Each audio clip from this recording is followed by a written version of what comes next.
All right. So this is the quiz 2 that we are going to discuss today. So, some of the questions were basic definitions, so you should know them. One includes that if you have A less or equal to C less or equal to B, then the integral of A to B f of x dx, you can write it as a sum A to C f of x dx plus C to B f of x dx. Then another question, we then tested this idea that if you write the integral of minus 2 to 2 of f of x dx plus 2 to 5 f of x dx minus 2 to minus 1 f of x dx, then you can rewrite, for instance, this first part here, you can rewrite them, these two, as minus 2 to 5 f of x dx. And then we also use the idea that if you have an integral a to b f of x dx, you can rewrite it as a change in the limits f of x dx. So we use this idea then to rewrite this term, the final term here, into a plus minus 1 to 2. And then when we do that, we're able to have for minus 2 to 5 f of x dx, and then minus 1 to minus 2 f of x dx. And if you combine them, you have minus 1 to 5 f of x dx. Then in the third case, in the third question, or third example, we're asked to find the integral 0 to 1, 2x cubed minus 1 to the power 7 x squared dx. So let's call this A, and then let us denote u as this term here, which is 2x cubed minus 1. And then we find the derivative of u with respect to the ud with respect to x. And then we have the u dx, or the u dx as 6. So you get the u dx, you get the u dx as 6x squared, okay? And then you just do a change of subjects. Then you do have the u over 6 is equal to s squared dx. We know that now once we have made a substitution of u to be 2x cubed minus 1, we need to change the limits as well. So we take the lower limit, which is 0, and we substitute it into our u, and then we have 2, 0 minus 1, or this is cube, and then you will get minus 1. And then if you make a substitution of 1 also as well here, so this is the changing in limits, then you have 2 of 1 minus 1, which is also 1. So now you can rewrite this whole equation here, which is 0 to 1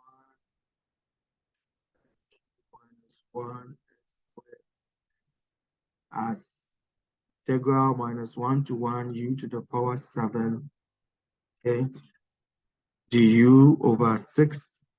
And then this, you can then apply your laws of integration, and then you have u to the power 8 over 48 from minus 1 to 1, and this gives us a 0.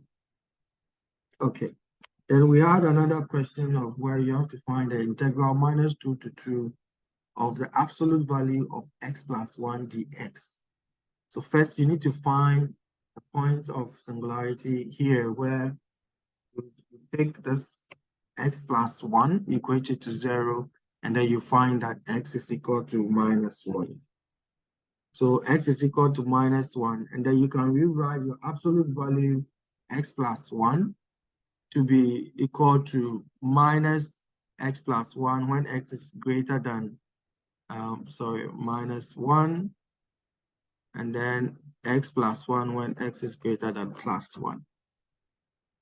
So eventually you have a graph where you have minus 1 here, and then you have a graph looking like this. And then if this is minus 2, and this is 2. So now we can rewrite our equation, integral of -2 to 2 of absolute value of x plus 1 dx to be equal to the integral of -2 to 1 minus 1 minus x plus 1 dx plus. So it corresponds to basically taking this part and then adding this part as well to it. So once you do that, you have minus into brackets s squared over 2 plus x from -2 to -1 plus s squared over 2 plus x minus 1 to 2. And then you kind of make your substitutions. And then when you sum them up, you should get 5. Then the next question was to find the integral of sec x tan x dx, okay?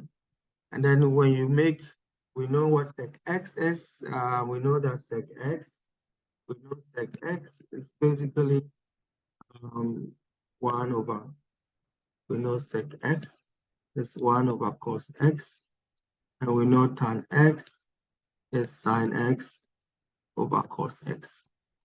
So if you make this substitution into sec x tan x, then we have sec x over cos squared x dx. If we choose u to be cos x, then du, you have du dx, right? You have du dx, the derivative is nothing but minus sine x. Then the u, you can write it as minus sine x dx. So you make this substitution now to, let me say, a.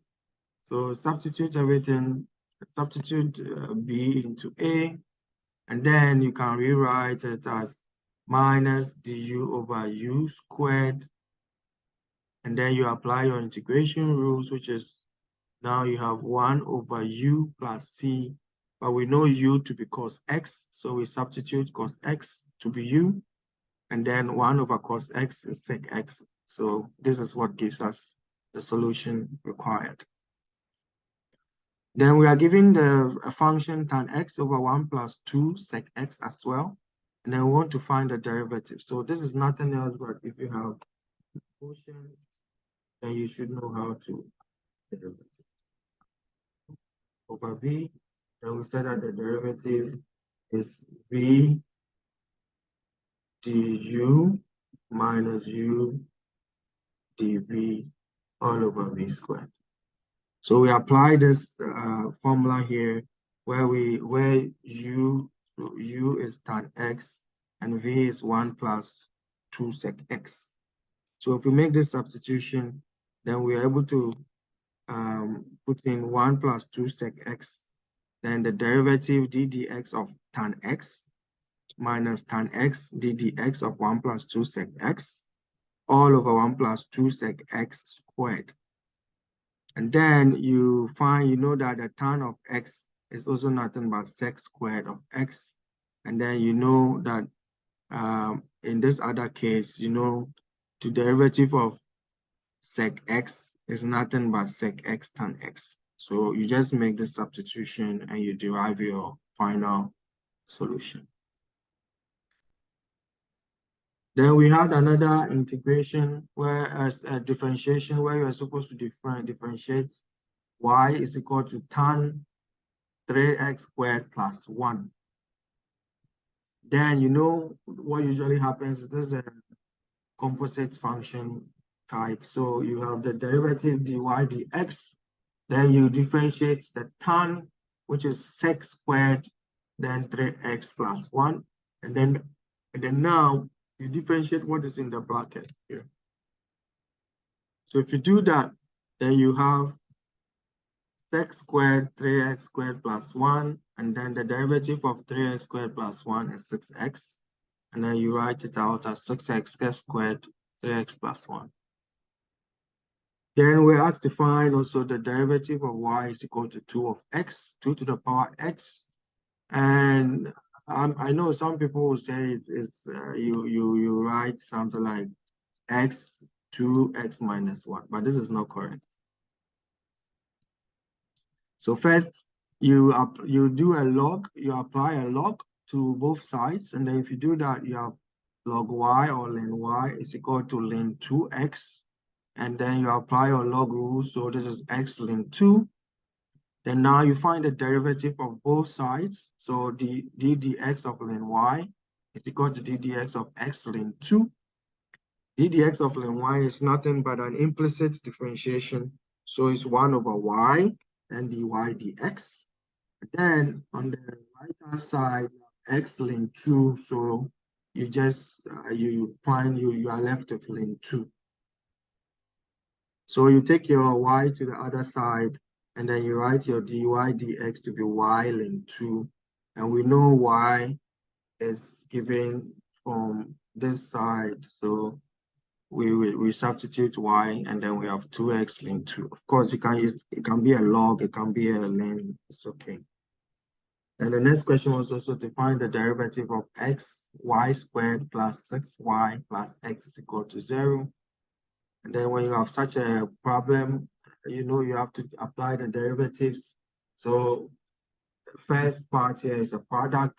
So I take x, I differentiate y squared, then I take y squared, I differentiate x, then I differentiate also 6xy, and I differentiate x, all with respect to x.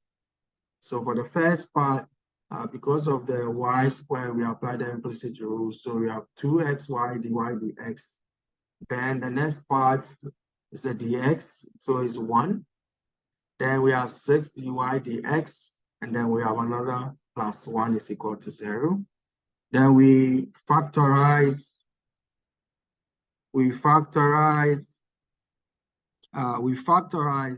dy dx, and then once we factorize, we are able to get 2xy plus 6 dy dx is equal to minus 1 minus y squared, and dy dx is equal to minus 1 minus y squared over 2xy plus 6.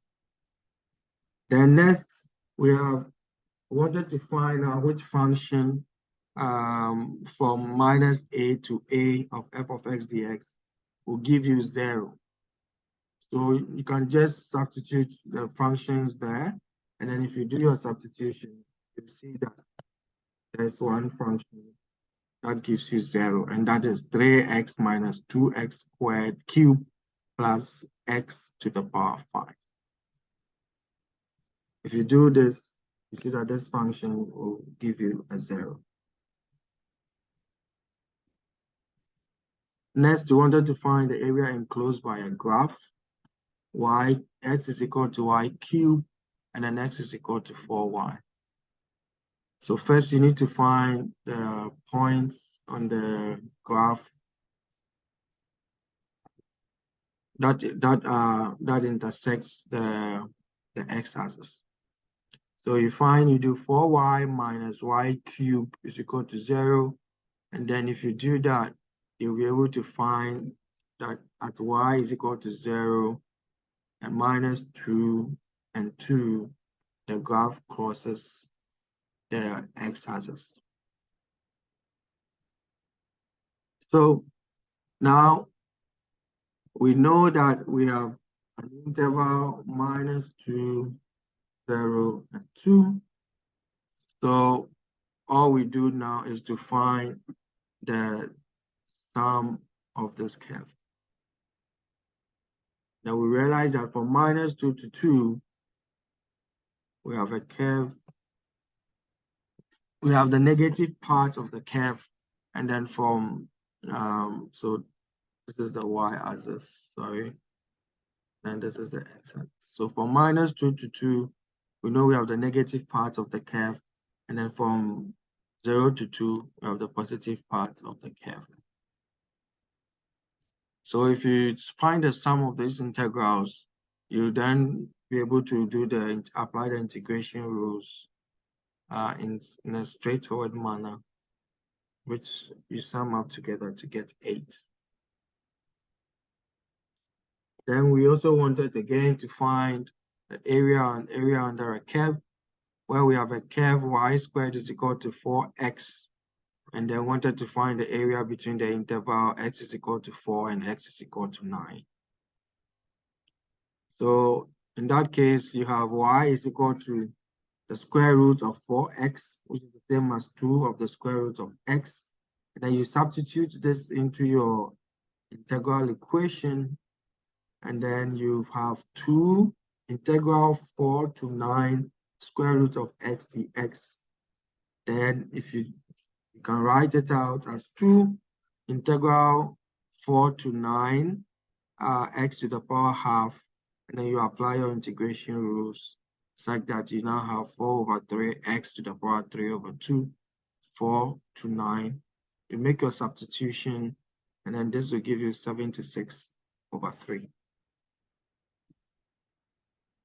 Then the other ones, the next one that we have is more of a definition, that if you know that the second derivative is negative on an interval a to b, then you know that we have a downward looking test. And then we know positive. We know that the concave, we have a concave upward. So this is really concave downwards, and then a concave upward curve. Then on the fourth, another question was to find the integral of cos square root of x dx.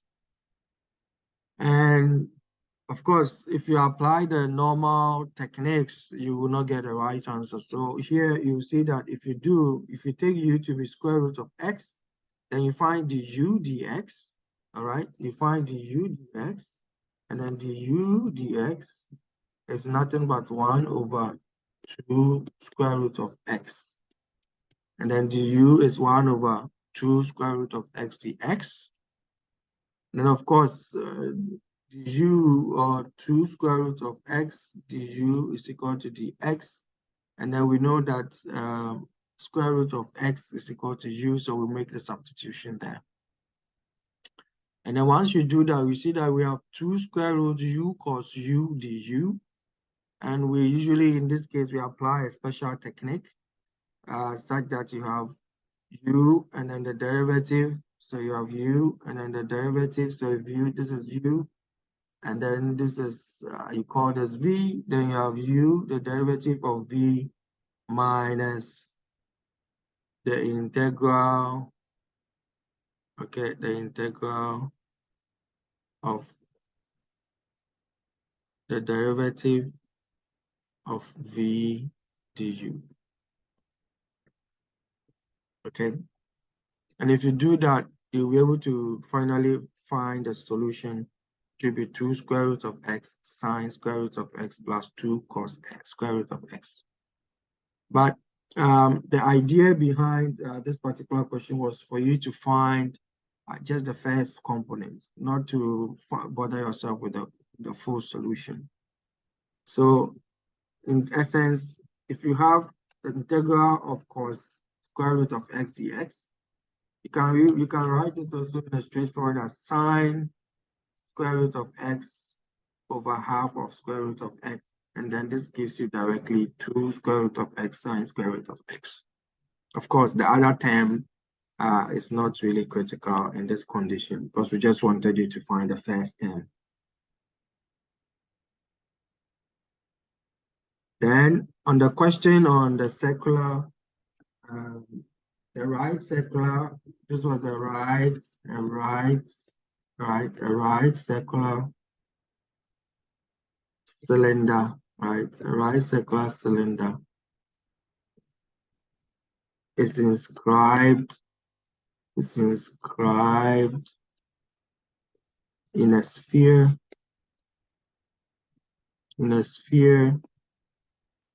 of radius r and height 2x. Okay, this was a question.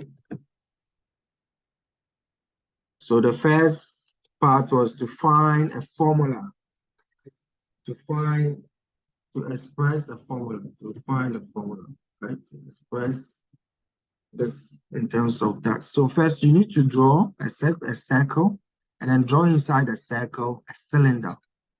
You see that if you have a cylinder, the height of the cylinder we are given to be 2x, and then the radius is also given to be, the radius of the circle is given to be r. So if you do that, you'll be able to draw a small right angle triangle inside, or which is formed by the cylinder. And then you see that half of the distance of the height of the cylinder is x. So here you can write your radius of the sphere, which is big R, and then the radius of the cylinder, in this case, we make it a small r, okay? We use a small r for the radius of the cylinder. And then the height up to the radius is x. And then if you have such a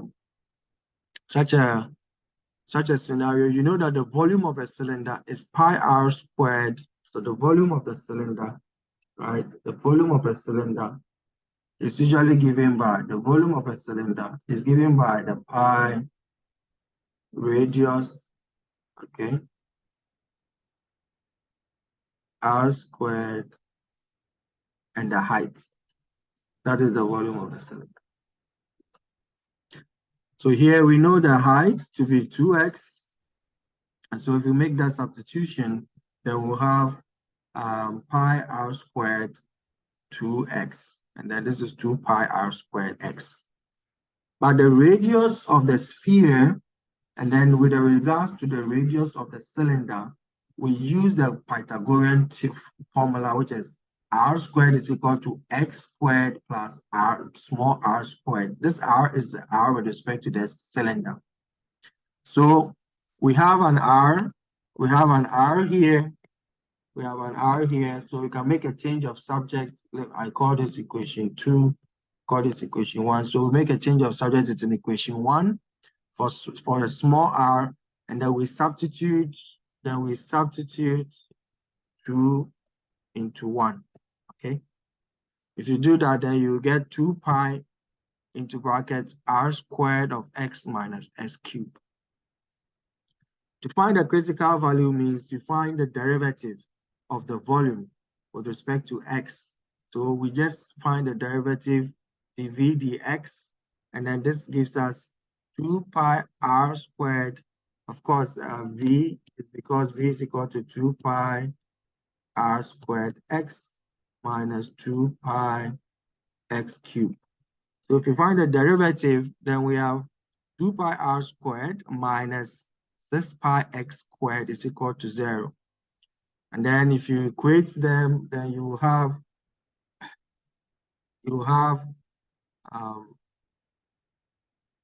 6 pi x squared is equal to 2 pi r squared. And then you make your x squared the subject, so you have r squared over 3. And then you find your x by finding the square root, and this gives us x is equal to r over square root of 3. And then to find the maximum volume, you substitute the critical value into your formula. So all that we do is now we take the x from this side and we substitute it into our formula for the volume, where I'll call it in this case I, right? So substitute, and then I call this IV. So substitute IV into I. And if you do that, you see that you derive 2 pi over square root of 3 into bracket r squared minus r to the power 2 over 3. And then this gives you 4 over 3 square root of 3 pi r cubed. And then we rationalize it because of the square root of 3. We can rationalize it by multiplying by square root of 3 and dividing by square root of 3. And this gives us 4/9 pi square root of 3 r cubed. Then in the next case, we wanted to find the limit as x goes to infinity of the square root of 3 plus x minus square root of x all over x. So the limit as x goes to infinity of 3 plus x minus square root of x over x. So you rationalize by multiplying, you take the numerator and then you use it as a rationalized function. So multiply the numerator by 3 plus x, square root of 3 plus x minus square root of x over square root of 3 plus x minus square root of x. And then once you do that, you realize that you have the sum of squares, which is usually, if you have a squared minus b squared, you can write it as a plus b and then a minus b. So if you do that, you have this sum of squares here that you can apply, and this gives you the limit x goes to infinity 3 over x, and then into brackets 3 plus x square root minus square root of x. Then we know that as x goes to infinity, because of this x becoming bigger and bigger, this function all goes to 0. And the final two questions were about continuous functions and differentiable functions. So this is something that you must know, that if a function is continuous at a point, then it is not necessarily that that function is differentiable at that point. So for continuous function, we say that the function at that point should exist. The limit of the function, the limit of x at a point A of the function f of x should also exist. And then the limits of the function at x goes to A of the function of f of x should be equal to f of A. This is the definition of a continuous function. So if you take the functions that you are given, you just have to check which of these functions is continuous based on this definition. Okay? Then you realize that all of them are not continuous apart from the absolute value function, which is continuous. And then you must understand that, as I said, that not every function, if a function is continuous, it doesn't necessarily mean that it is differentiable. And a typical example is an absolute value function. It's a continuous function, but it is not differentiable. Okay, so to check for differentiability, we know some of the rules, and the limits on the left, the limits on the right of a function should all be equal and stuff like that. But some other non-differentiable functions are like a cusp, or when it's discontinuous, or when the vertical tangent, it means that the tangent doesn't exist. All these are non-differentiable functions, but they can't be continuous, really. So these are the solution strategies or the solutions for the quiz 2.